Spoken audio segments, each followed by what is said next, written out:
Donc, on suppose. Bali, vous êtes des arbres. Bali, vous êtes des arbres.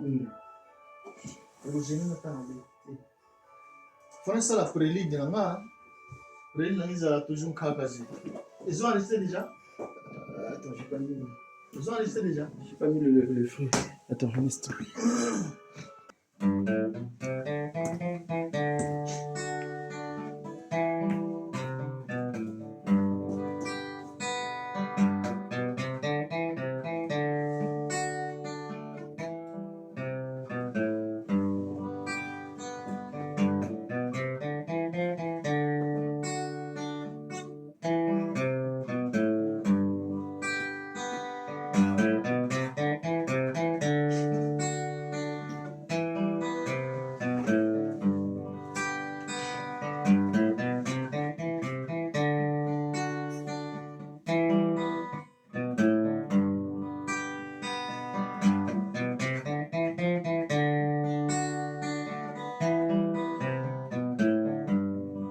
Au nom du Père,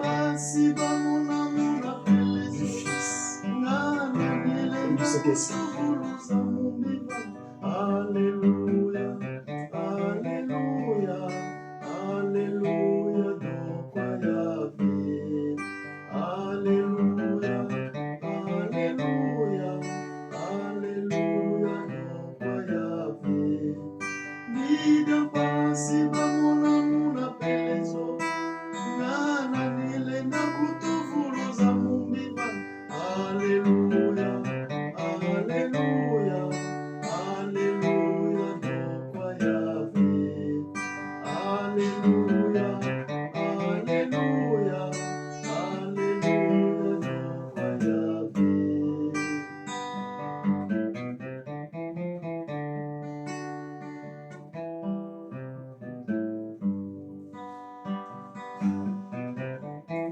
Mungu tatuzavelela, Dieu le Père qui, Papa qui sont le lukelo, du Fils dit Papa dialungana kiangani notre Seigneur Jésus-Christ, et du Saint-Esprit dit Papa dialungana kutima en la personne de sa divinité.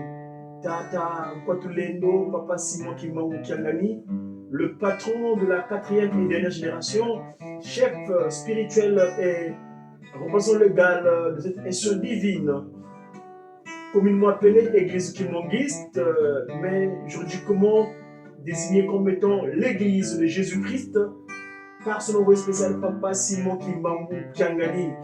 Mes chers amis, followers, vous qui nous suivez, à travers cet outil de communication que Papa Simon nous a disposé, la radio-télévision Kimongis, dans sa structure média qui, c'est-à-dire les médias Kimongis, tout ce qui est ultra, les réseaux sociaux et consorts, les médias, les multimédias en quelque sorte.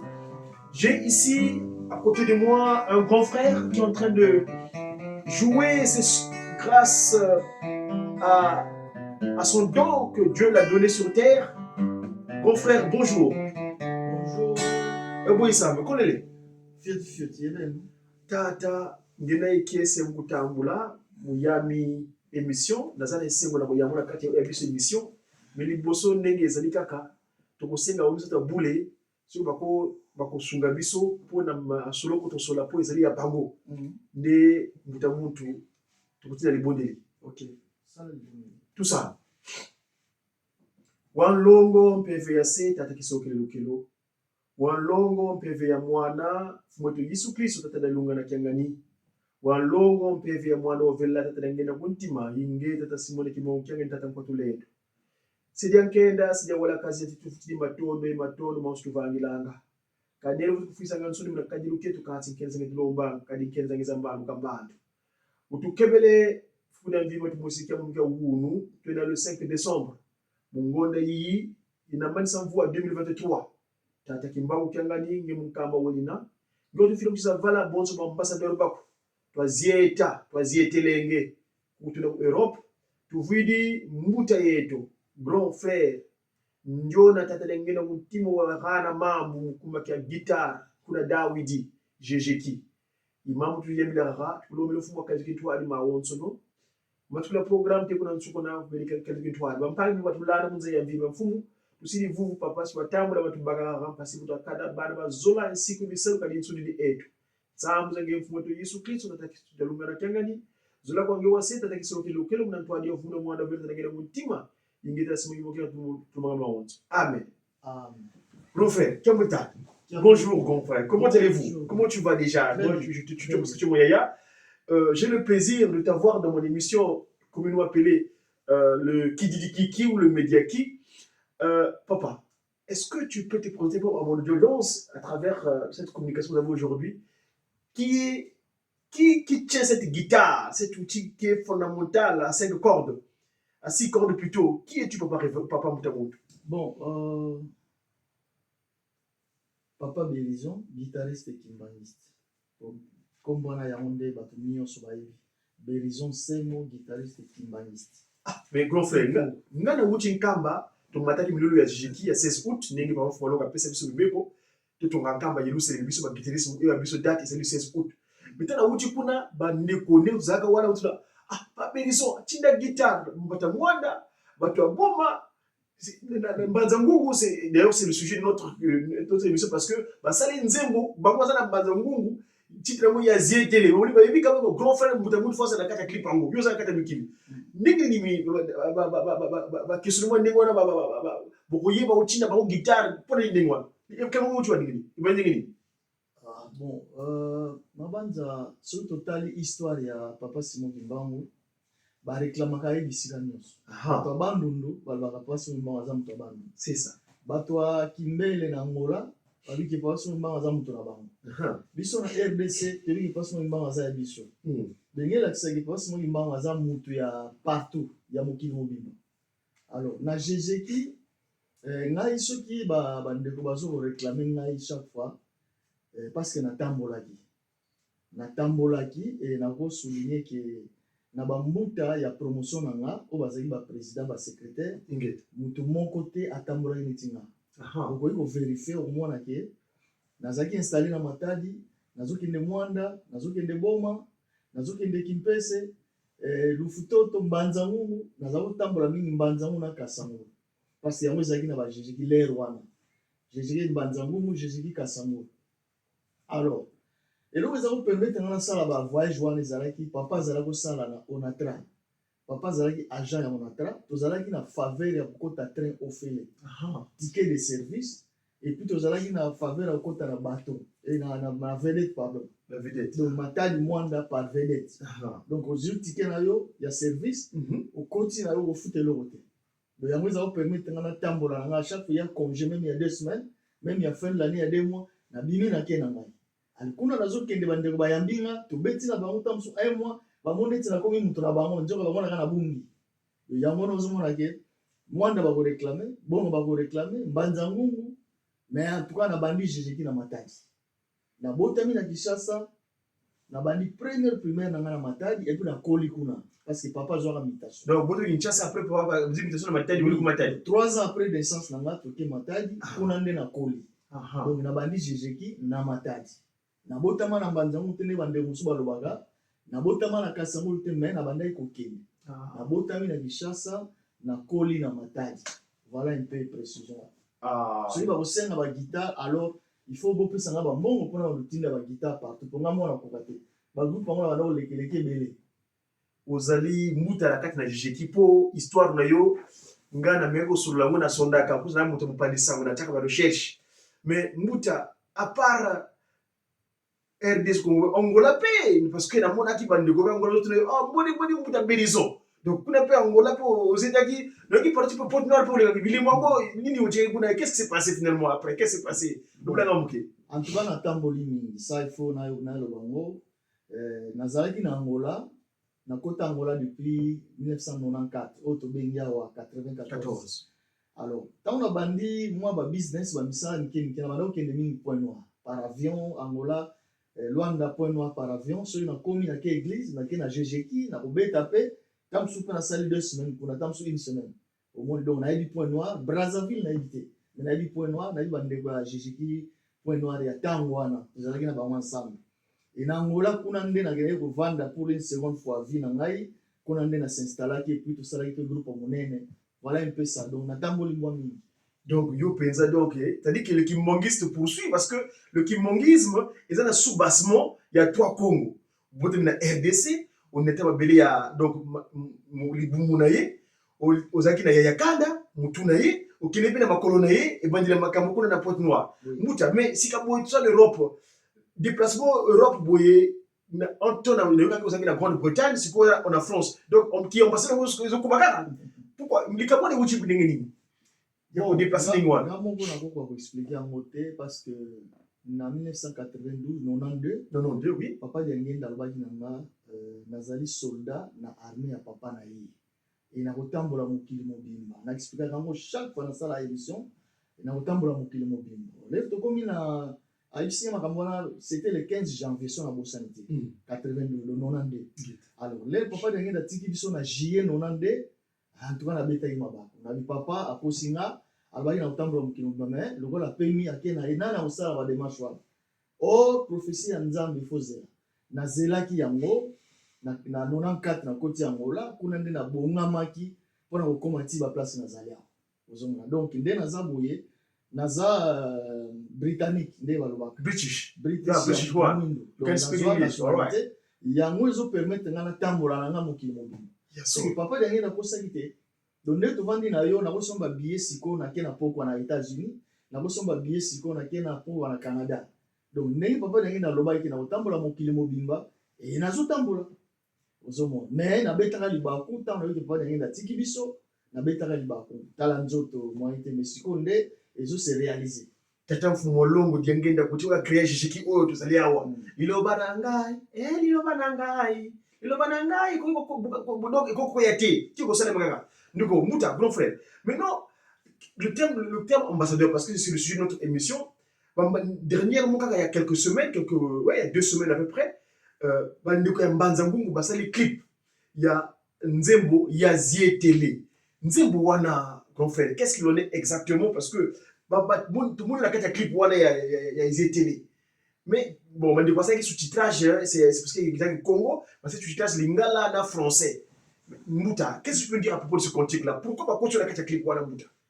Bon, bah continuer à clip wana parce que ndenge na lobaka na émission eleki que Jejeki Mbanzangungu ekufaka penza ekufi suite ya liwa ya moko ya membre oyo aza kosunga Jejeki asombaka ba instrument ntango akufi famille na ye babotolaka bana jeter les noms baboyi koloba kombo parce que na famille na ye c'est pas important donc papa wana azalaka penza moto abanda kosunga lingomba na bamoyen na ye azalaka nango ale moto asombaka instrument électrique et nazo souligner que ezali Jejeki Mbanzangungu bato babandaka kobeta instrument électrique na église na Jejeki mobimba bakote mosusu babandaka kobeta électrique soki bake feti mariage balouwe instrument babeti mais Jejeki Mbanzangungu bazalaka nango ya bango po basombelaka bango. Alors ntango tata wana akufaka famille na ye babotolaka biloko nyonso y compris bainstrument. Ntango babotoli bainstrument wana Jejeki Mbanzangungu ekufaka. Et ça, je pense, entre 80 et 83, 1980-83, à l'ingénieur a été bimagona à 85. Quand on a bimé dans Mbanzangungu, na guitare na et groupe ezalaka te. On a voyé mbangamo na église, après to sangana na baninga to zuli kanisi, to sala groupe, to bandela. Anciens, quelques anciens bayaka ni papa Simba hôtel bien, na batu mususu batika biso pe, to banda inde groupe ndengwa. Et ko zonga wana ti lelo groupe wana ezaka et puis ezoko sala exploit na Jejeki na bolo bana monde. C'est ça Jejeki Mbanzangungu c'est exemple. Na plus exemple moko na ko comparer et betélité to banane baza makasi banane baza te. Na plus exemple ga mo pour comprendre. Oboni Kinshasa eza capitale. Mutako uta Kisangani aye Kinshasa. Mutako uta Bandundu aye mutako uta ba Congo azawa. Alors groupe Mbanzangungu peut-être ba étudiant ba kina utanga na ISP mais eza bana Mbanzangungu bango mona ata Mbanzangungu donc et travail bazo sala eza makasi parce que ba s'organiser ba sangani ba vandi na bolingo ba osala musala kitoko. Mais par contre Matadi eza capitale ba kozwa bato tiena bato boma bato mwanda ba ye ba sangana na Matadi ba sali musala kini kutu koloba te bato nyonso bazala na katiki. Mais Mbanzangungu na koloba na ba Congo na ba Congo à part mwanda boma Mbanzangungu tous appellent Kabinda pour ils île, ils isolé. Donc ba groupe wana il faut féliciter bango. bazotravaille na bapropre force na bango bazosala mosala mpenza na ndenge ya solo mais matadi kishasa bazwaka toujours baede ya bato bauta bisika nyonso ozomona. Donc yo finalement namoni elembo wana yakende kolamusaka groupe efandi parce que biso moi je me souviens j'ai Paris à un moment donné pendant le sommet pas qui sont locaux pas de loin pas dans team en Europe na France tu vois que échec yo nde tango yeba côté oyo d'ailleurs je me suis geste moko to salaka yo na ngai kuna na paroisse j'ai Île-de-France ne nous a bougé Paris muta donc inspiration wana papa diange na lokabolo wale ezoko kisabaka kati lelo muta mais papa diange na loba na biso mingi loba na biso ke tokotambola pona musala oyo loba na biso mingi to zala bien to bongama to bongisa musala to ekola bien donc nakoko niye yango te eza mpenza yango donc papa diange nazali nzambe molimo mosantu makambo aloba ebele ezosalemaka moko ebanda yango deja kosalema esalamaka nango kaka du jour au jour tozovivre baréalité ya mapapa diangenda tovandaki na ye tole na ye tomeli na ye tovandi tosololi mais tobanda kocomprendre te toyebaki kaza nzambe mais talaka papa na yo na kati ya ndako oyeba te ke aza ministre to aza président kuna bazobenge monsieur le président mais yo obengaki papa c'est ça donc différence c'est ça donc voilà un peu ça ya biso nzambe utasali mokili na sino saka donc vraiment Mouta, maintenant à propos du cantique Yazietele, qui est inspiré de ce cantique là? Bon, Yazietele ezali nzembo il faut tout préciser hein. Yazietele mundozi. Ah, Yazietele mundozi. Donc na tambolaki na ndoto, pesa ndoto. Ah. Donc makambo nyonso na nzembo wana, to na nzembo ezolobela ndoto. Donc inspiré azwi nzembo, mais nzembo ezolobela ndoto. Donc un kimbangiste atamboli na poto, atamboli mokili mobimba na ndoto. Yazietele mundozi.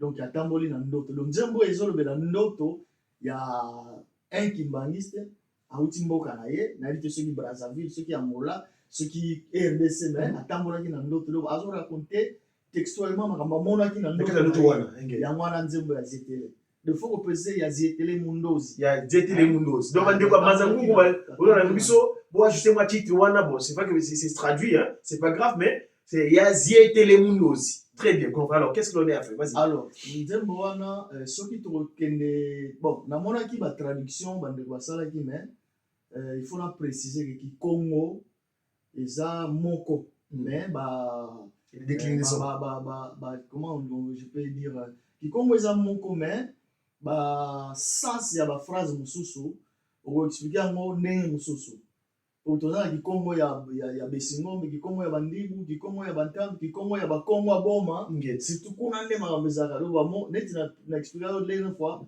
tosala émission Kofo. Biso na Kikongo na biso tobaka bota, bamusu balobaka mbimbi. Kofo. Donc le bâton, coup de bâton. Donc Kikongo ekeseni donc sikoyo na nzembo ya Zietele inspiré autilisaki baterme ya Kikongo mosusu ya makasi. Oyo bandeko ba expliquer yango na ndenge ya mususu. Sinon traduction eza kitoko eza bien mais ya ba faut que ba accent ba point sur les i pour na bato ba yoka Kikongo te ba comprendre de quoi il s'agit surtout biso toza en Occident. C'est ça. Biso toza ki chance ko bima ndenge tozo panda sama passe mo imbango tozo kotsa mpe na bibele oyo esengami te na lingomba. Yango wana donc na nzembo wana ba détail nyonso do paragraphe par paragraphe. Solo ko permettre tout ça là bon. Oui, grand frère. Tu traduis là par paragraphe. OK. Alors, tu travailles dans support comme ça. Tu traduis paragraphe par paragraphe. Voilà, mes chers amis, donc je dis que ici avec l'honneur, avec le doyen, notre grand frère, au niveau de Jéjéki, le cantique, c'est Yazietele. J'ai fait un songe dans le voyage. Suivant.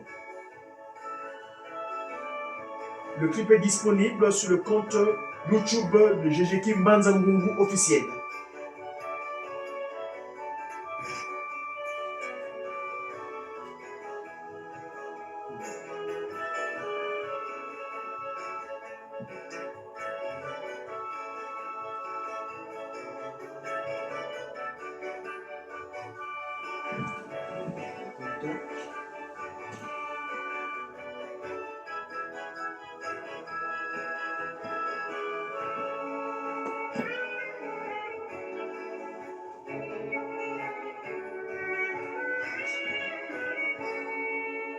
Voilà, grand frère, tu peux aller, hein? Bon, paragraphe liboso ya moyo.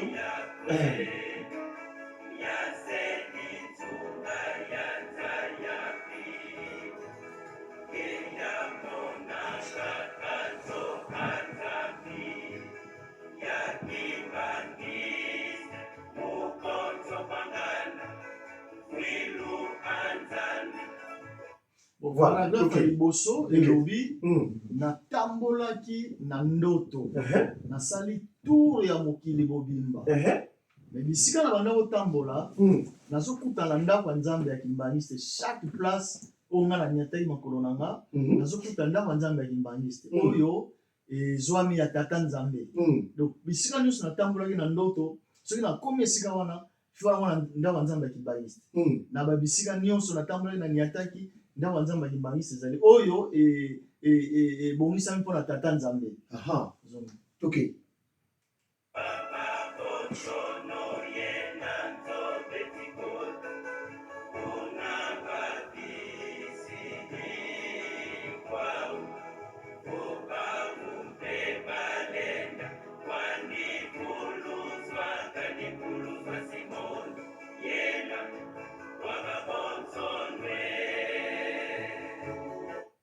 Voilà. Alors, awa balobi ke bisika nyonso natambolaki bandako nyonso nakotaki ntango bazomona nga bamoni ke no bango mpe bakoki na bango kolanda nga babikisama na bango ndenge nga nabiki. Babikisama na bango balanda nga tosala mosala ensemble babisika nyonso nga natambolaki. Po kobikisama ya Papa Simon Kimbangu eza mpona bato nyonso, eza kaka ya moto moko to mibale te, eza kaka mpona bakimbangiste te, ekozala mpe mpona bandeko basambela bango mosusu me baza na bango na kati ya kobikisama wana soki bandimi na bango, soki bandimeli. Très bien.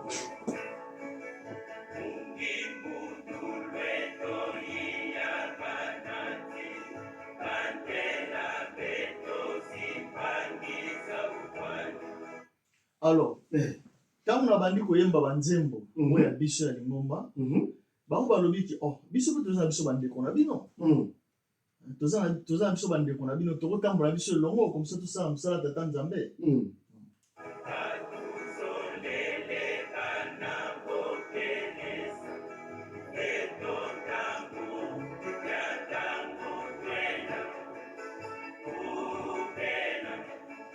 Basepelaki na biso makasi balobi ki tokobanda obengisaka bino bo bando yaka place biso tozali tosala mosala tata nzambe elongo. Donc tomoni vraiment ke mosala bozosala eza ya malamu ya tata nzambe. Alors biso na bino tokosangana tobando yaka kobengisa bino boyaka ntango nyonso bolakisa biso ezali na bino ndenge nini biso tokozalela yango wana paragraphe elobi. Okay.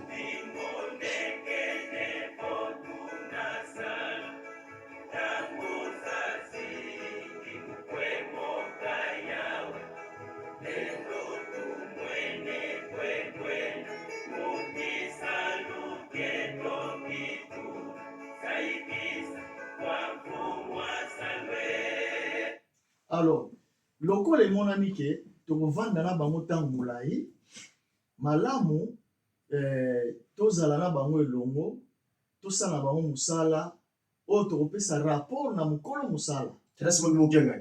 Tokopesa rapport ke no epai tokendeki tosalaki boye bandeko baza boye yango na rapport tokopesa epai ya mokonzi ya mosala.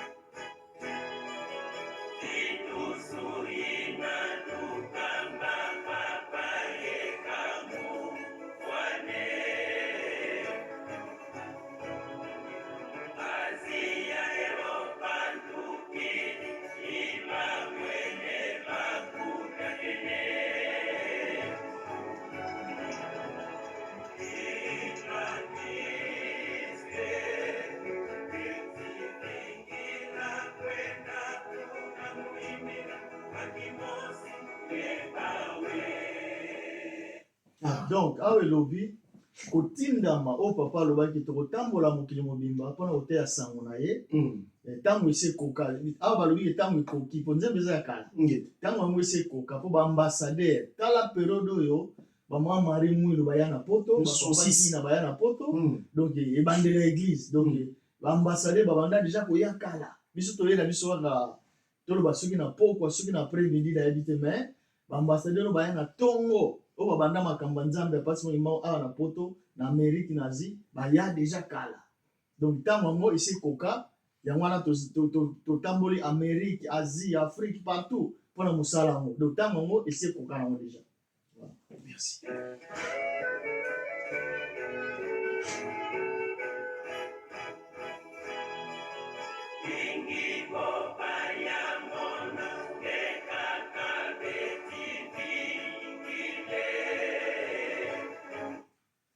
Awa balobi ebele oyo nakutanaki na bango na mobembo na nga na ndoto bazozela yo nganga nzambe bazozela yo pour que loteya bango liloba pasi moyemba. Ah donc tu la boni nzembo par titre yo par rapport à par exemple na nzembo kimbangisi nganga nzambi kimbangiste bazozela yo nganga nzambe pour que loteya bango nganga nzambi. Très bien. OK.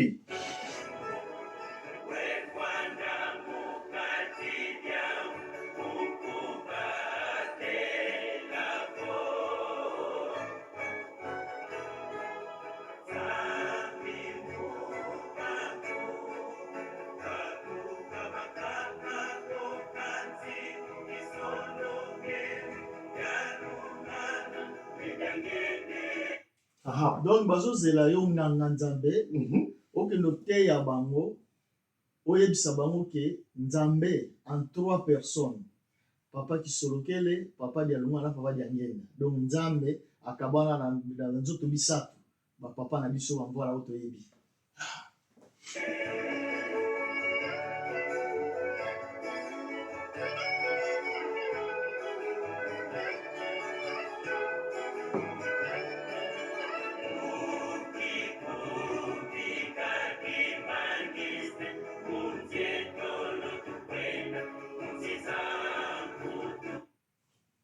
Awe lobi mi bongisa imbangiste mi bongisa na mobembo tokosala na mikili ya poto ya Asia ya Amerika mi bongisa parce que tango kokoma bizaleli na yo yango bakotala yango bakolanda.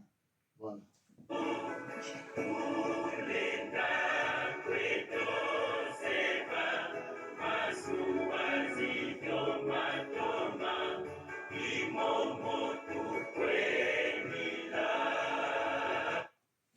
Mobembo ezali eloko ya esengo. Tokokila biso koseka po ba rêve oyo tozalaka na ba ndoto tolotaka ya avion, ya masuwa, ya ba train, ba voiture, ba camion, ba bus, yango tozo vivre sikoyo. Donc tokola biso koseka po mobembo ezali eloko ya esengo. Tokozala na kanda te na mawa te po tozo tambola, il faut toseka parce que biloko banda komona na ndoto tango tozala na bamboka kenga fona mata avion, il faut na mata train, il faut na mata masuwa, métro, tram. Yango wana siko tozomata donc tozala na esengo po biloko papa Diangenda alobaki yango wana.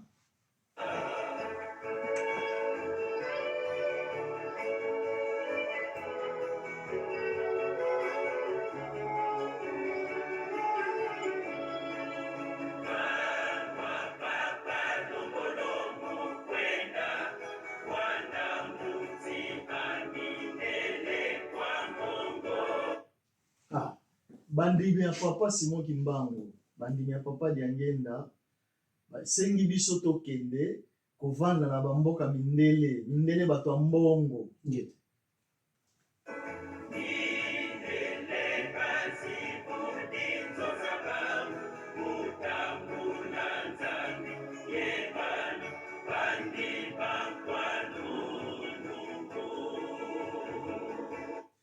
Bamindele bafongoleli biso baporte ya bamboka na bango bandako na bango po bayamba bana ya papa Simon Kimbangu na ye moko nzambe bayamba nzambe na bana na ye na bamboka na bango. Tozomona babisiki ebele toza na poto mona mundele apesi place bosambelaka bopesaka mbongo ya courant to ya mai me bosambelaka bino.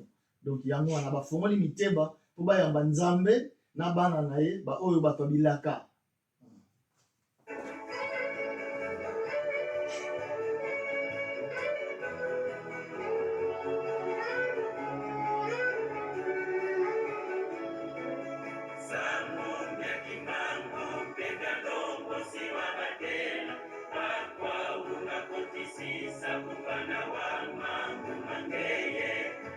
Voilà. Awa eza penza tobeta mwa 7 awa. Ingeta.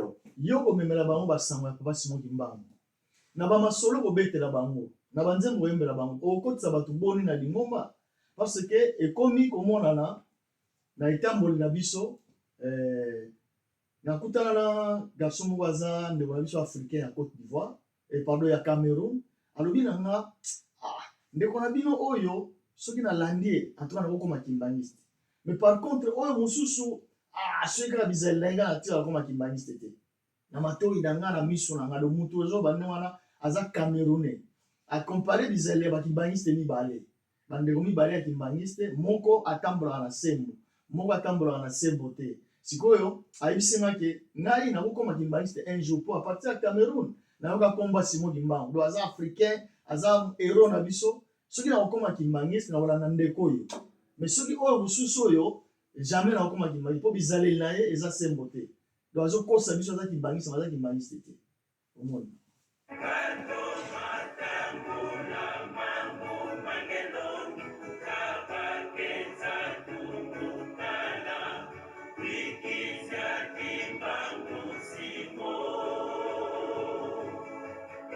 Voilà, ndenge nalobaki masolo na yo oyo kobetela mutu wana yango ekopesa ye posa akoma kimbangiste mpo alandi bizaleli na yo abikisama akoma mpenza mondimi ya Papa Simon Kimbangu na bizaleli oyo yo komemela ye parce que yo moto otambolaki soki omemeli ye bizaleli ya mabe en tout cas loba non nga nayoki sango ya Simon Kimbangu boye te oyo ozotambola boye te do moyen akoma kimbangiste eza te.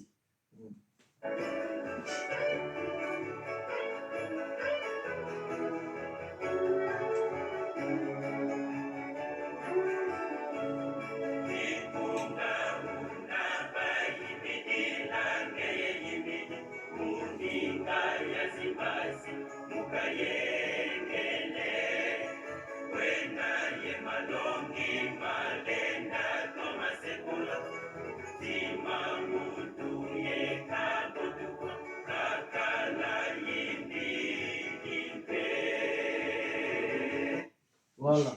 Nzembo nini okoyembela mutu wana oyo eza na mateya kitoko mateya wana ekosala ntango akoyoka ngo ayoki elengi ekoti na motema mpe azwi décision ke banda lelo nga mpe nakomi moyembi na lingomba Papa Simon Kimbangu il faut memele nzembo ya kitoko oyo eza na maloba kitoko oyo ekobongola mutu mpo epesa esengo ye mpe akoma na ye mondima Papa Simon Kimbangu alo biso bayembi fo tosalaka attention na choix ya banzembo fo koyemba banzembo oyo ezolakisa monene ya Papa Simon Kimbangu monene ya bamvoala monene ya Papa Simon Kimbangu kiangani mpo bato oyo baza libanda bazwa posa ya kolanda biso bakoma bayembi neti biso omoni.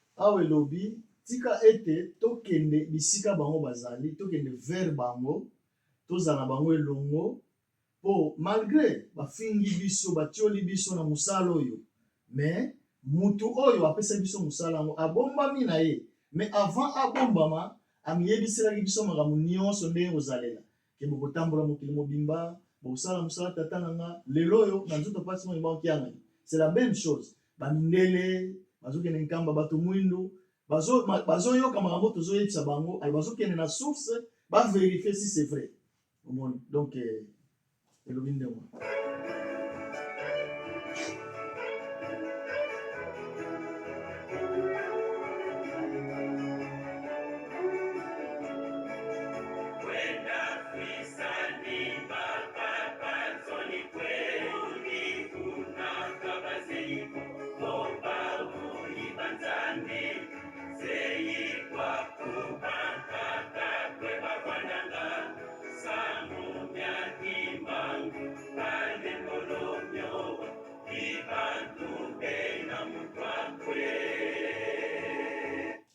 awa eza clair muta mutu balobi kokende koyokisa papa soni te bisika kokende po bato ebele baza kuna na bisika wana kombo ya papa Simon Limbango nanu bayoki yango te wana bazali bato baza na mutuna yo nde fute ya bango oyebisa bango papa Simon Limbango aza nani asala nini abotama wapi bamiracle nini asala nini asala ya minene yo nde toza na charge wana mais soko okomi esika yango okei obandi na yo kobina komela masanga kosala bapagai wana okufisi papa soni omoni.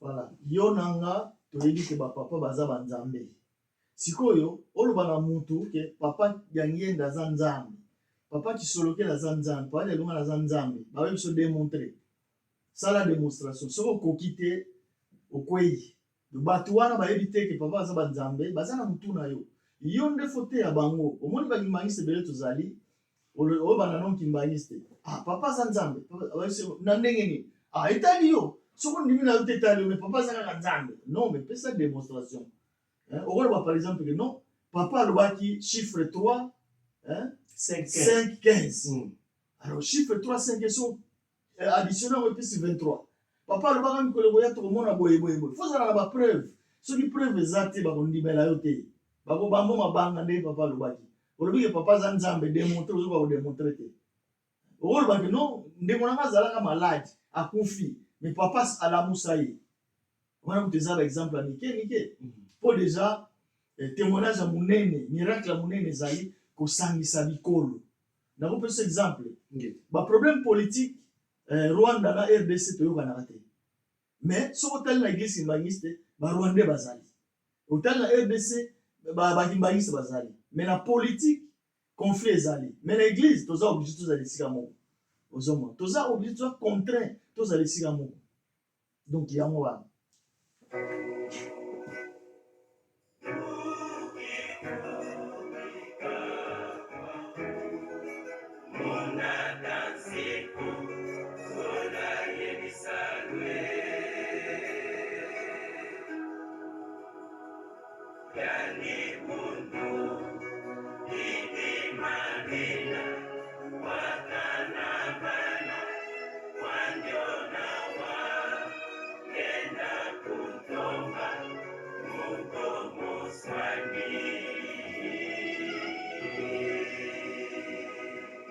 Voilà. Tokomi na conclusion elobi ete bongama yo moni ya papa Simon Limbango na bolingo na mibeko na misala yango nde biloko oyo yo okobongisa po mema na bato oyo bakoyoka yo oyo bakolanda yo yo nano omibongisa parce que bakolanda bizaleli na yo soki obongami te na bolingo na mibeko na misala bakozwa moto alokuta wana conclusion ya nzembo donc nzembo oyo nyonso esalemi na ndoto donc inspiré aloti ndoto ndimi atamboli na ndoto atamboli mokili mobimba mais na ndoto donc conclusion ezali ke bolingo mibeko misala yango nde eloko ya motuya okomema bisika oyo yo kotambola. La triptyque, la trilogie.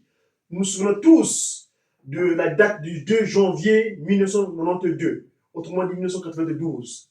Papa Yangenda, le structurant, celui-là même qui a structuré cette institution divine, la deuxième forme physique de Papa Simon Limbango, le Saint-Esprit. Moi, j'appelle souvent, c'est le siège de toutes les pensées, car il est Dia Papa Yangenda Kuntima. C'est le cœur même que nous avons, le symbole de l'église. Tata, grand frère, vraiment, merci beaucoup parce que ça me dit, parce que moi, dernière fois, tu as porté le cantique là, j'ai dit, oh, mais c'est kilométrique. Donc, tout ça, vraiment. Et ça nous concerne directement, nous, les ambassadeurs. Maintenant, c'est moi qui manque, parce que moi, je me souviens d'un texte, je ne peux pas dire Tima, c'était un 15 août 1991.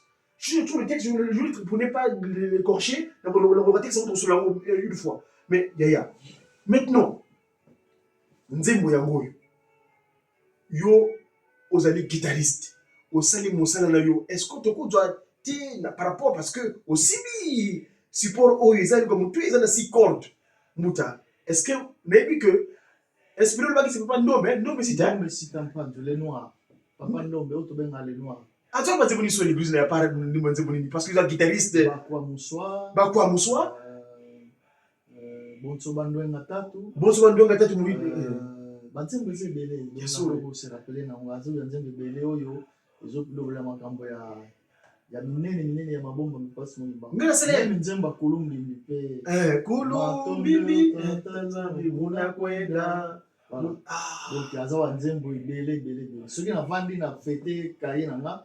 En tout cas, mais il faut par ici parce que les bras, nous on va faut grand fait. Donc là on dit on faut voilà parce que c'est vrai que autre va comme il y a thématique, il y a télé, il y a solo, ça nous concerne directement.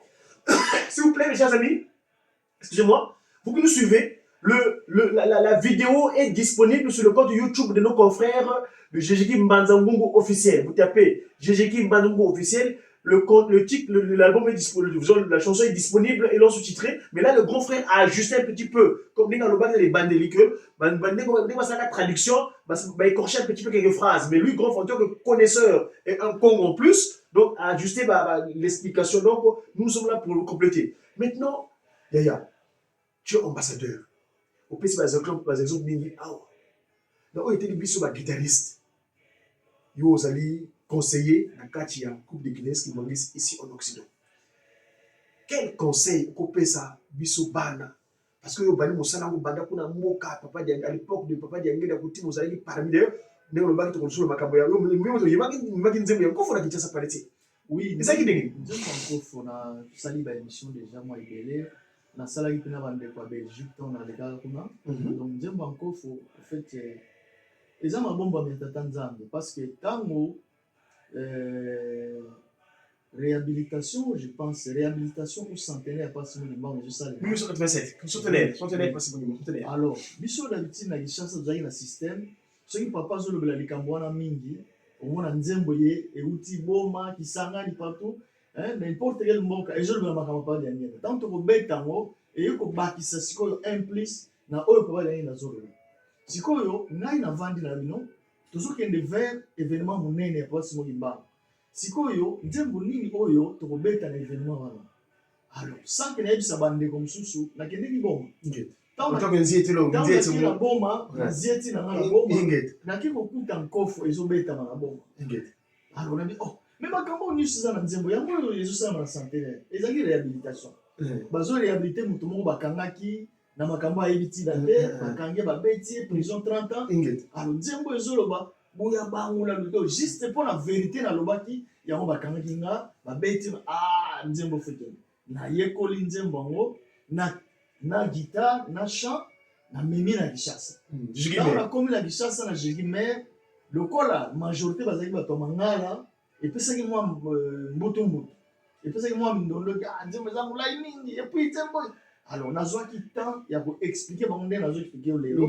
nabandi koexplike phrase par phrase ntango bayoki babi lelo wana bapapa nino papa litanda papa fangofango bango baza kotambusa biso na papa darda ntango bayoki babi bamboka ntinda babi no nzembo eza na makambo ya kitoko ale ntango bayoki traduction nango explication nango nde toyekoli yango nango oyeba te soki no wana ezalaki bakwa mosu toyekola epa papa mvoizolo na makara wana toyekola wana ata sarte legal na studio ya suka na coin kuna place wana oyekola nkofu ntango toyekoli yango première fois tobetaki yango mbala moko batie biso na programme ya palais de la nation esika esamaki cérémonie ya réhabilitation ezalaki kaka faki jejeki bambuta na lingomba bakorale mosusu batikalaka na centre d'accueil oui ntango tobeti yango na kati ya palais de la nation le nzembo eza en plein epanzani mokili mobimba donc nzembo wana ngai naina koluka yango na boma naye nango Kinshasa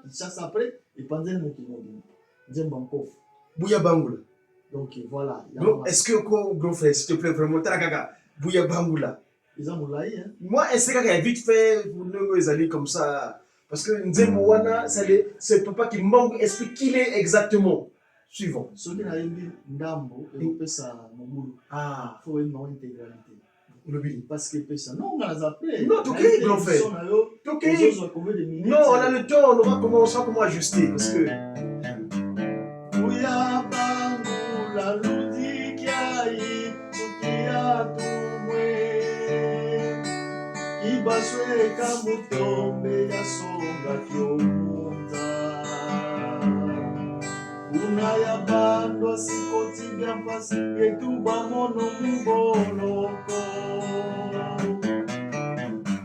Kamwaya kamwa konda kwa jambu kono kwa dile. Muja toma kumpa misabanja kisamu maluye kamul kwa bisewa. Tona kamba na tengu Pasia samuna ekuma basadila luvunu. Kofompe bantuta mukosi kwa bakongo. Menga mame masumpuka. Masisa zingi ya mona mumbi ya suba e barandiswa. Mumbi ya mana bandiswa. Mono lisedia iswe. Waisu kwambe ya tumwa fogiza kutula makanda mamu makangama. Kangu twakanga tubata kwe. Nombe kafeti kembae. Kongo tanga losa mono muna boloko yekonda fundiswa.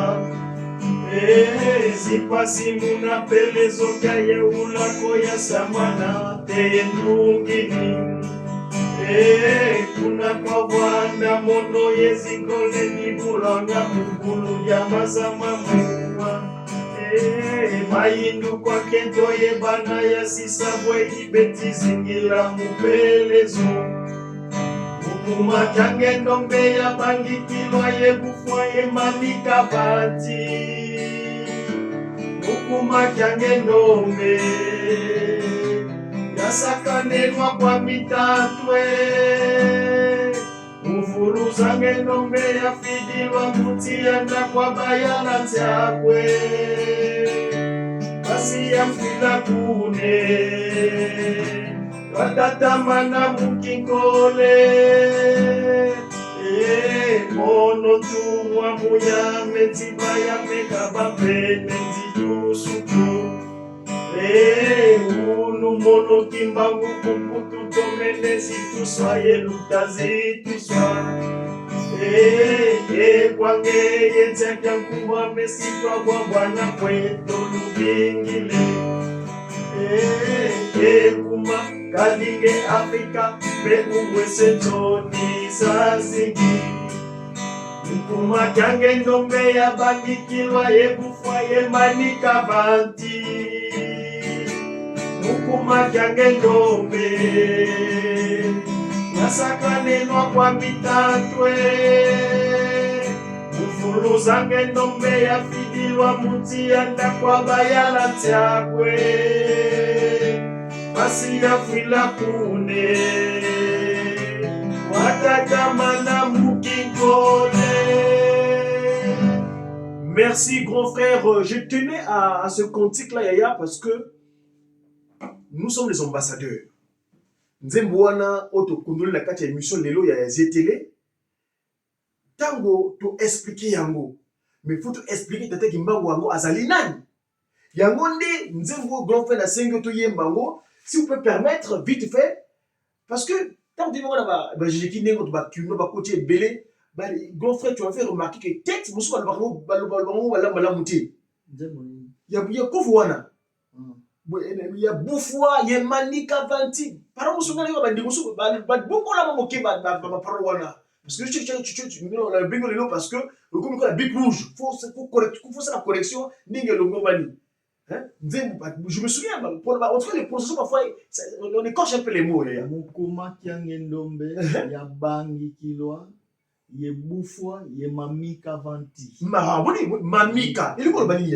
Mamika vanti, donc, ezapona yo mutu mwindu, Mukuma Kiangendombe ya bangi kilwa, bangi ka se persécuté, en français. Bangi ka se persécuté, ye bufwa, c'est taper, tabasser à mort. Et bufwa, donc, il consomme, si un buffa, donc, na beta à mort. Ye mamika vanti, oui, tentative pour basalaka, ba crucifié par ce monde imam. Le 4 octobre, on a un après croix et panzanaka, histoire wana oyebi ya malamu.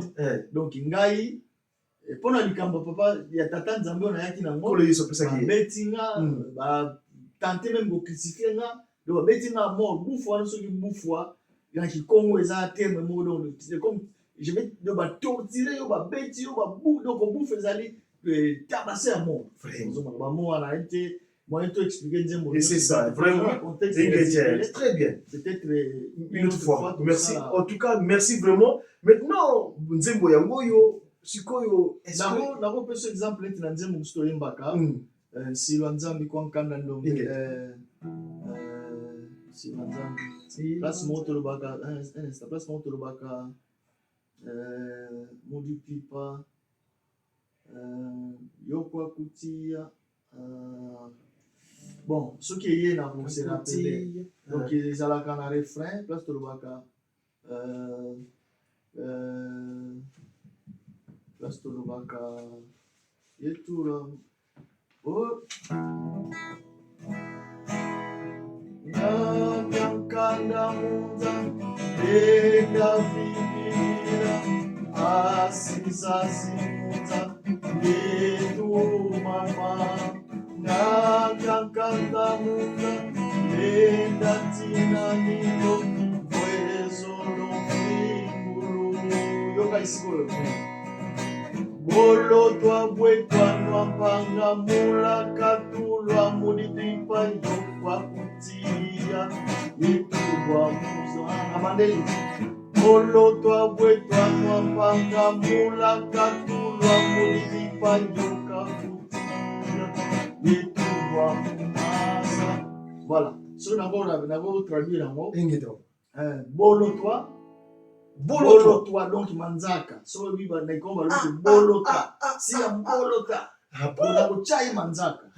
Bolotwa bwetwa noa. Bwetwa no donc ba finio munoko.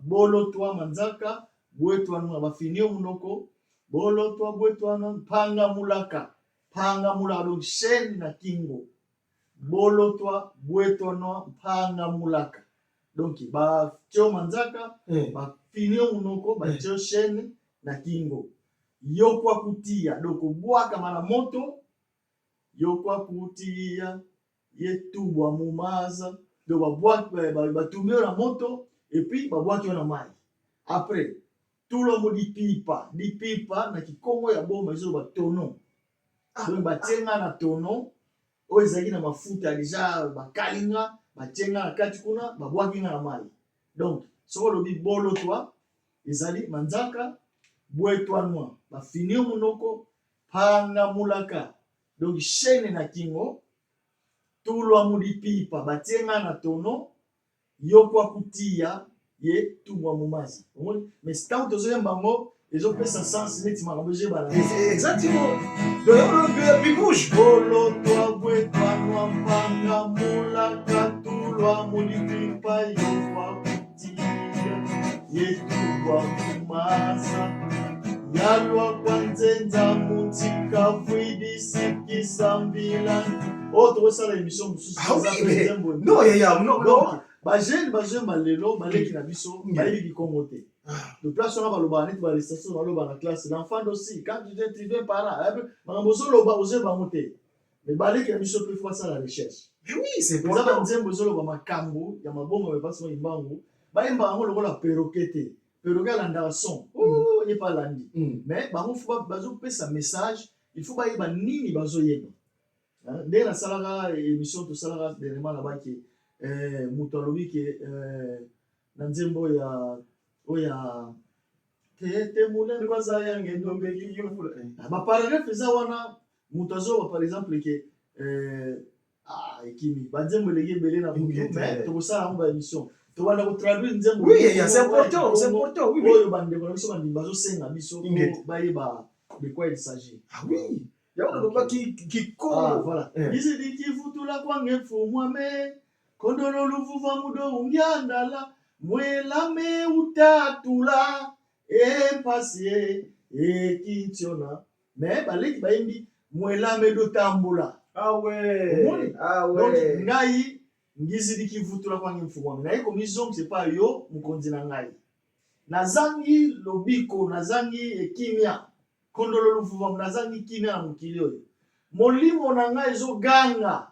tatula mongolo donc ganga makasi pasi eleki kintiora soko lobi mwelame do tambula donc obengi nzambe ya kozwa molimo na oso bazwi molimo na yo okei. Ah ouais. tozala mosala kosa tokodaye lelo te. Mes amis, vous suivez, hein? Je pense que ils sont là. Donc eza banzembo ebele tobebisa na batraduction na bayembeli surtout oyo eza nzembo ya libondeli. Bien sûr. Est-ce que moi ils étaient au tout le monde était chef mon eza nzembo ya libondeli nayebi te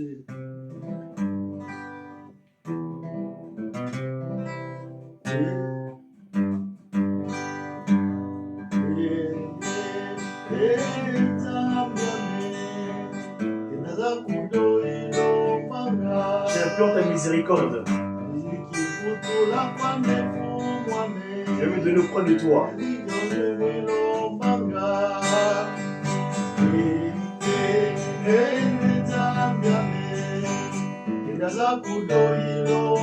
J'implore ta miséricorde. Je vais me donner auprès de toi.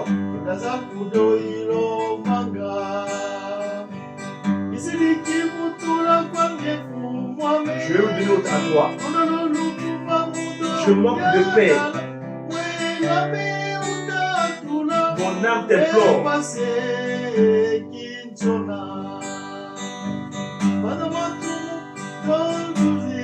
Je vis dans ce monde de péché.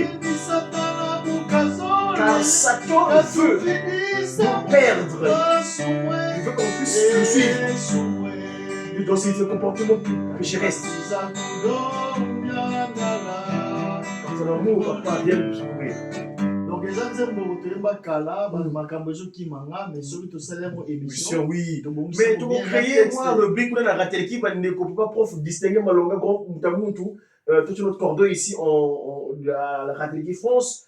Il faut qu'on trouve un rubrique au niveau de notre chaîne pour que Yaya puisse éclairer dans ce sens-là. Parce qu'il y a presque 25 ou 30 ans dans la Bétanzemboyo. Na yoki ya mundenge bandeko babeti yango mikolelela ki na jejeki mwanda e ba erreur ezali. Donc esika wana na préciser que soko lobi na nzambe azwa molimo na yo c'est que okufi na yo. C'est ça. Tiki ma nyonso ya mokili. On dirait tatula, zaka tatula. Donc mwela me tatula et passé et kintsona.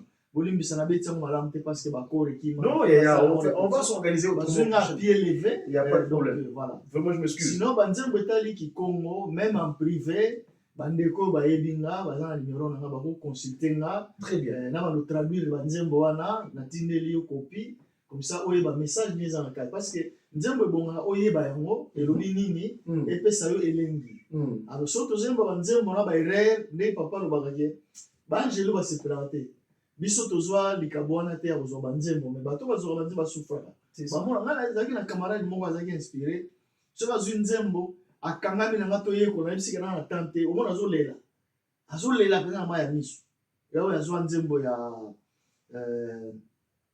ya twana obenga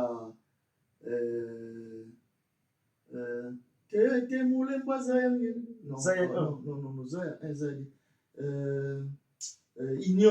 inionio tata nzambinge yezola ye mambo maku benaki ndembikisa papa Rex na ita kenda wapi abunganga bona ita za wapi do tamazwi banzembo na ye tokutana na banzangu ngene classe tanto lo bomsa jizimba banzangu azwa banzembo azolukanga to sala ba arrangement mais je n'avais pas le temps classe nini na on bena muto azolela ma ya miso donc bayo la passe soki nzembo na angelo yaki nango yo déformer yango olobi makambo susu et ça la passe yango wana il faut tout ça vraiment makasi surtout biso toza na Occident bana babota bayebi kikongo te bayebi lingala te bayebi kaka français il faut tosala ba séance peut-être ya ba traduction ya banzembo et ça recommandation pour long ouais pesa ka recommandation ya nzembo to traduire même moi personnellement ndenge nalingi musique nalingi jejeki nalingi ba choral nyonso jeteki dirigeant so nayoki nzembo wana nzembo bandenge eyembamela te en plus na koinsiste na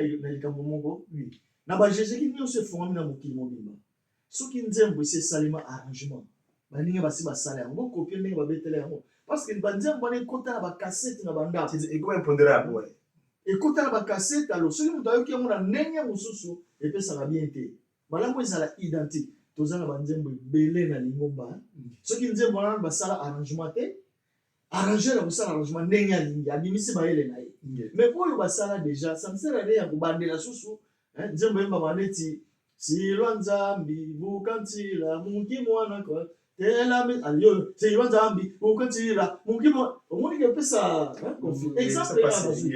exemple nga nazwi tosala banzembo moko na matadi nzambe mpungu tutondanga mulaweni twetambula nzembo wana yembamaka nzambe mpungu tutondanga mulaweni twatambula mvuluzi kafidisa eza na banzembo eza na sens ya prière soki obriske bongo oyembango na cadence ya kokima mbango carrément prière ebungi tona banzembo ebele olingi no kosambela te oyembi kaka nzembo olale na yo ozomona parce que chanter c'est prier deux fois papa aloba mbala ebele moto azoyemba azosambela deux fois alors soki nzembo ya prière otiango na rythme ya mbangu vraiment sens ya prière ebungi mpona biso baarranger eloko wana fo totiango na moto. Merci, grand frère Tata Berison, Berry le son. Berison, mais son, on appelle ça le son. Non. À propos, mes chers amis, vous nous suivez. Quand Yaya a dit tout à l'heure ici que chanter, c'est prier deux fois. Cette affirmation, quand tu le dis, nous, on a poussé la recherche dans le cadre de Kimbangu. On est plus comme Mazaï. Je me dis posé la question une fois, pourquoi Papa Simon Kimbangu dit que dans le Kimbongisme, quand on chante, c'est prier deux fois? Moi, je dis cette affirmation, en fait, n'est valable que dans le kimbongisme. Pourquoi? Seul dans le kimbongisme, les cantiques sont inspirés par les anges des cieux. Donc, nous, quand nous chantons cette chanson-là, quand nous chantons ce chant, moi qui suis physique, je chante. L'ange qui est venu le disposer auprès de nous qui sommes physiques, il chante en même temps. Donc, auprès des trois glorieux, Papa Kisoloke, Papa Dialougnan, Papa Diangena, donc Papa Simon Kimbangu Kiangani, ça devient comme une double demande. C'est-à-dire, moi qui suis physique et lui qui est spirituel. Donc, ça devient une double demande. Donc, de facto, du coup, moi j'ai des enfants à la maison. Il m'arrive parfois, il dit, ah, Diakon revient. Ah, papa, donne-moi ça. Quand il est tout seul, je ne peux pas encore résister. Mais quand le deuxième fils ajoute, par exemple, des thèses, il dit, ah, papa, ils deviennent deux personnes. Alors, du coup, moi, papa, je vais finalement dire, ah, bah, le parrain. Donc, à cause de la double demande là, du coup, au niveau de l'oreille de papa, il se dit que ah, les enfants là réclament tellement, allez, prenez seulement. Et donc, il donne. Vous voyez? C'est pourquoi il dit que dans le kimbongisme, le chant, c'est extraordinaire. C'est un chant spécial. Moi, je l'appelle souvent dans le cadre politique, moi, je suis un politique. Dans le cadre politique, j'avais dit souvent que ce sont mes conseillers politiques. Et en faisant la parenthèse, pour ceux qui ont des chants lucifériques, genre Kofi Olomide, Nani. Ces gens-là aussi, ils ont leur inspirateur qui leur donne le son. Donc, quand ils chantent, Nomolo, Keba, et si on appelle Angelo, Kademeba, Yé. Ah, parenthèse, oui, papa. Journaliste, Nzembo yo. Donc, Kikongo, ils ont compliqué. Kikongo, ils ont la grammaire, ils ont la conjugaison. Dernièrement, on appelle ça qui est exemple, il y a Kembela, na Kembeloa. Kembela, na Kembeloa. Sur le bit Kembela, ngam tonazo kembela. So lobi kembelwa bazo kembela nga.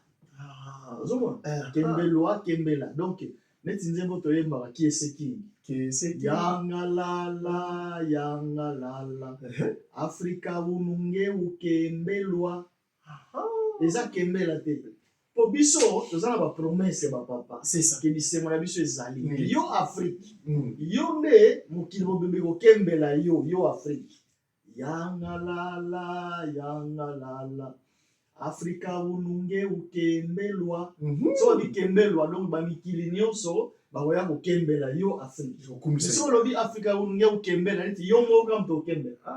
Yo Afrique ça change tout, hein, le contexte change complètement. Le contexte. Ah ouais, vraiment. Eza lokola zuba na zubwa. Hein? Zuba obeti. Zubwa babeti yo. Mono ya zubwa. Hein? Si ya zuba na kobeta yo. Zomona donc ba contexte wana ba leki na biso ba esika na Jésus bazo koka ko sala ba part de choses wana te. Ba nuance wana, hein, ki Congo eza langue moko facile soko ligi yango soko tia yango na mutu. Eza compliqué te. Eza na conjugaison, eza na grammaire, eza na analyse. Donc loko wana nzemba kiseking eza nzemba moko mutuya. Kiseking wa mutu. Yangalala Afrika ununge ukembelwa nani waza yavo mu Afrika mulenda utulwa nani ibake na Afrique mobiki sako bota bakuna.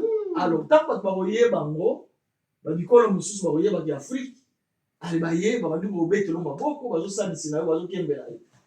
Vraiment. So le big Afrika ununge ukembela eza kola yo mo Afrika ko sepela.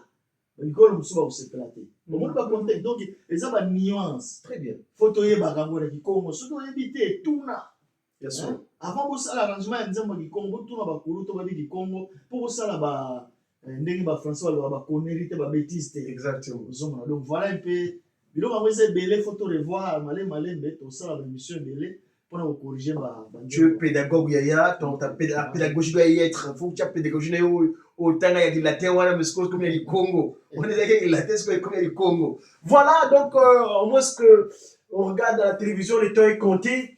Ainsi donc je sais pas si Moutamout tu as un complément d'information à donner en tout cas pour ce qui me concerne je crois que le continent a été décortiqué et finalement à partir d'aujourd'hui va ressortir une émission qu'on va appeler on trouvera le titre comment décortiquer les cantiques du Tata Gimba ou les choses qui Mongis pour une bonne précision en tant qu'ambassadeur de Simon Gimba en Occident. Parce que, comme on dit le cantique, hein, les gens là vont écouter nos chants. Et ces chants-là fonctionnent l'explication. Donc, vous regardez, je pense que c'est déjà. Donc, voilà, Yaya, est-ce que tu as autre chose à ajouter éventuellement? Oui, et là, on va ajouter Zali, Nandemo Lobby, moi, inspiration, moi, bon. Au moins, na vie courante, na vie normale, ce qu'on m'a dit docteur.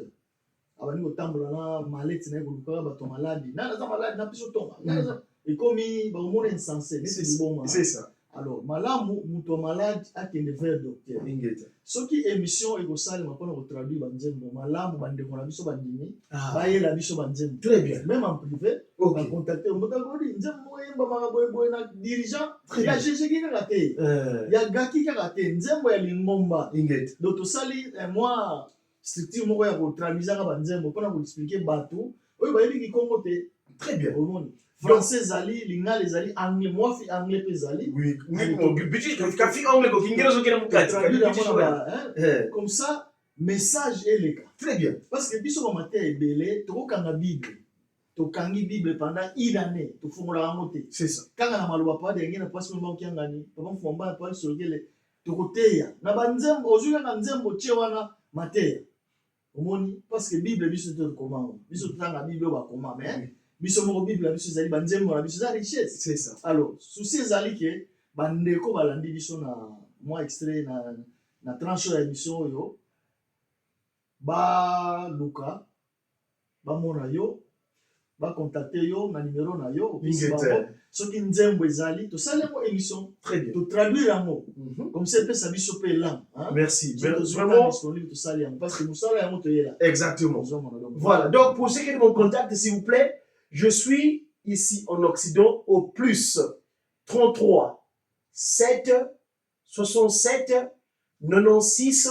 53 55 pour le transcrire plus 33 7 67 96 donc en tout cas chez nous on dit 96 53 55 voilà en tout cas Yaya donc à partir d'aujourd'hui donc Banzembo c'est un pédagogue il fut enseignant il a enseigné et donc c'est ce don là il a c'est pas pour rien moi je me suis approché de lui un autre conseiller ici on se concerne le groupe des guinéistes kimongistes. Donc nous, en tant que chercheurs, nous nous approchons de ceux qui ont la matière.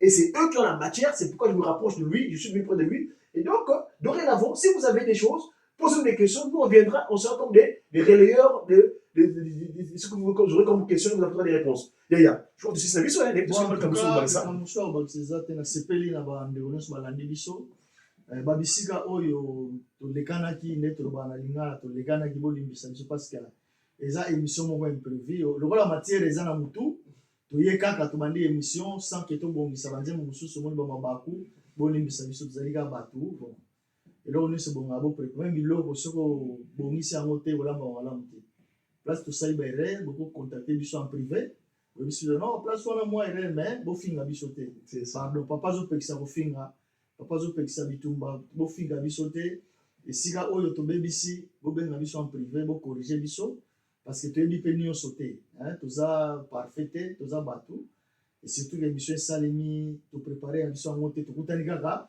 tomandi na biso kosala po matière eza nango mais sikoyo préparation mpe esengaa bien même enseignant oyo asali déjà 15 ans so opesa cours lobi faut revoir biso to revoir na biso te tokotika na plateau mbala moko live tobandi kosala parce que biloko yango wana papa alingaka yango banda kotinda biso ke soki toyeba mboka oyo tokanga maboko te omoni nga vert blanc donc nalati uniforme nanga mais eza dimanche te mpo na nini biso baévénement ezalaka moke na po tomona dimanche admettons le 12 février tombe jeudi tokosambela na biso toplace eza te tokokutana dimanche eza soki le 17 bongo tozo alors uniforme vanda ebandi obimisa bambumbu yango nasepeli nalata nanga uniforme nanga lelo.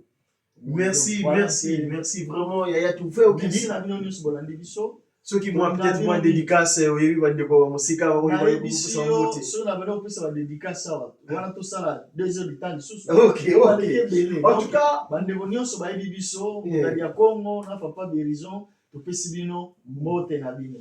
Et ici donc, sans oublier, je tiens à remercier à celui qui fait que nous soyons, c'est-à-dire l'omnipotent, l'omniscient, l'omniprésent, sa divinité, Tata Simo Kimbangu Kiangani, parce que c'est lui qui fait que nous soyons. Évidemment, c'est conseiller et conseillère. Moi, j'ai un clin d'œil particulier, si vous le permettez, à celle-là même qui nous encadre ici. Moi, je l'appelle affectueusement Ngoudia Longo, Mama Mwilu Diangenda Lufinama Francina. Francine, moi j'ai juste le mot Francina. Maman, merci. En tout cas, Madame Sidi, c'était donc une communication de la structure dans le cadre de médias Kimongi, c'est-à-dire des messagers pour une évaluation divinement inspirée des activités du kimongisme ou des actions avec Kimongu, Mediaki, Radio Télévision Kimongiste, les structures de communication. Merci, je remercie mon coordinateur ici en France, Papa Paul Distingué Diamalonga, sans oublier mon confrère proche ici donc à la Rateleki là-bas, JDK Diangeda, évidemment sous la coordination du DG là-bas, à Kinshasa, Papa Christian Konzo. Je vous dis au revoir et à très bientôt. Émission si Liboli Misanga et la Bossane de Kamimoko. Vous allez créer une émission dans le bien. Ah, ok. Voilà, tu vas commettre crime. Nalingi topé sa félicitation na Jéjeki Mbanzangungu. Na musala oyo toko basali. Très bien. Et puis bakanisi ba associé biso tozala na bango parce que bayebi et pas wa to outil, hein. Donc na honneur wana basali biso ya associé biso na musala kitoko basali. En tout cas ba félicitations. Alors na kosenga na lingomba na mokili mobimba. Ezalo leka na Mbanzangu ezalo leka te. To soutenir Jéjeki Mbanzangu po bazosala musala kitoko. Très bien. Ba Jéjeki nyonso bazosala musala kitoko mais Mbanzangu baza na organisation mwa kitoko surtout soutenir bango na biloko mike ba violon ba guitare ba singa et kosalisa bango ba kenda musala parce que bango musika. Très bien. Soki boza na posa contact na bango ke boyebi place ozwa bango te naza disposé na se porter garant, hein. Moi koka ekozanga te pona musala kitoko boye soki moi casier moi koke monani benga bango na opesa ba numéro obengi bango otindeli bango et osala bango bien ko lobby basala su kitoko comme ça tout c'est fait nzambo kitoko message bien arrangement kitoko vraiment félicitations et coup de chapeau na Jéjeki Mbanzangu. Merci beaucoup. Voilà Mazangungu kana kangamela kana dikutukila n'est-ce pas balbaka c'est kangamela ka est-ce que vous fungamela donc moi là Yerusalem D'ailleurs, en tout cas, merci le plus. On se dit au revoir et à très bientôt. On se dit en vacances, on est en Grande-Bretagne, je crois. Ah, c'est vrai. Ok, merci à très bientôt, chers amis. Dans la seconde bonne étoile.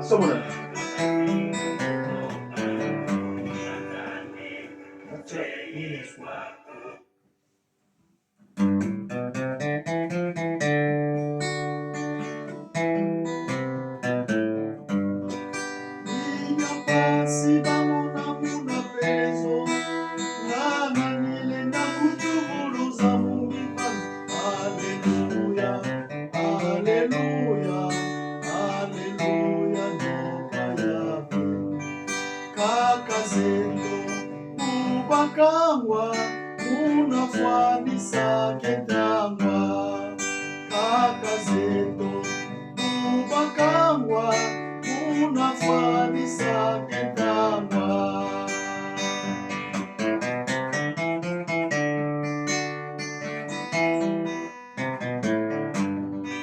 kaka zetu ubasolwa bakivana mutukula kaka zetu ubasolwa bakivana mutukula ndivya pasi bamona muna pelezo ngana nilenda kutuburuza mumimana haleluya haleluya haleluya noka yabe haleluya haleluya haleluya noka yabe ndivya pasi bamona pelezo ngana nilenda kutuburuza mumimana haleluya haleluya haleluya noka yabe haleluya